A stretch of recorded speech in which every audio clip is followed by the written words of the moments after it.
বরাহনগরে কেন জল জমে, এই অভিনেত্রী সায়ন্তিকা কি বলছে শুনুন, অশিক্ষিতর মতন শুনে নিন, তারপরে দিচ্ছি। ভৌগোলিক যে অবস্থানটা সেইটার জন্যই কিন্তু এখানে জল জমে। বরাহনগরটা একটা গামলার মতো। এনারা হচ্ছে যে সেই যারা যা পারছে তাই করছে।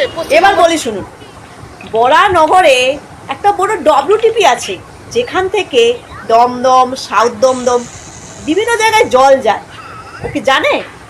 তাছাড়া বলছে সরকারের কিছু করা যাবে না। বলছি সরকার করবে না তো কে করবে? আকাশ থেকে যে ভগবান করে দেবে? এইটুকু পেটে জ্ঞান নেই? সে কিনা বিধায়িকা 2 বছর ছিল। অশিক্ষিত মতো কেন কথা বলছে?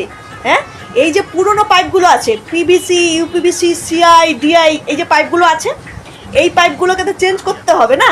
তার জন্য সেন্ট্রাল গভর্নমেন্ট ফান্ড দিচ্ছে, যার নাম আমরুত্রু। এবং সেই ফান্ডে নতুন এত পপুলেশন হয়েছে, তার নতুন ডিজাইন হচ্ছে।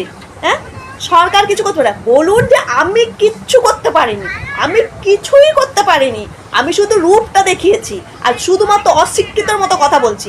এরকম অশিক্ষিতর মতো কি করে কথা বলে? আচ্ছা, বরাহনগরবাসী এইরকম একটা অশিক্ষিত মানুষকে কি করে ভোট দিল? আমি দেখলাম সেই রচনা ব্যানার্জি থেকে শুরু করে এই সায়ন্তিকা, এরা সমূহ অশিক্ষিত। এরা কিনা রাজ্যের উন্নয়নের কাজে লাগবে?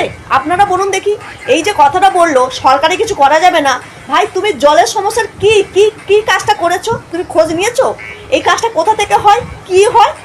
এবার ভাবুন, আপনি বরাহনগরবাসীদেরকে বলছি, আপনারা সেই লোককেই ভোট দিন যারা অ্যাকচুয়ালি শিক্ষিত এবং মানুষের প্রয়োজনে বুঝবে।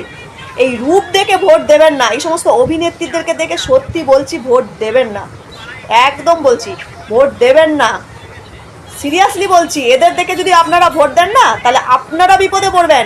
এই যে কি বলছে গামলার মতো যেখানে জল জমে যায়, আসল জলের সমস্যা কোথায়, কোথায় নিচু, কোথায় উঁচু, কোথায় প্রবলেম আছে, সেসব কিচ্ছু বোঝার দরকার নেই।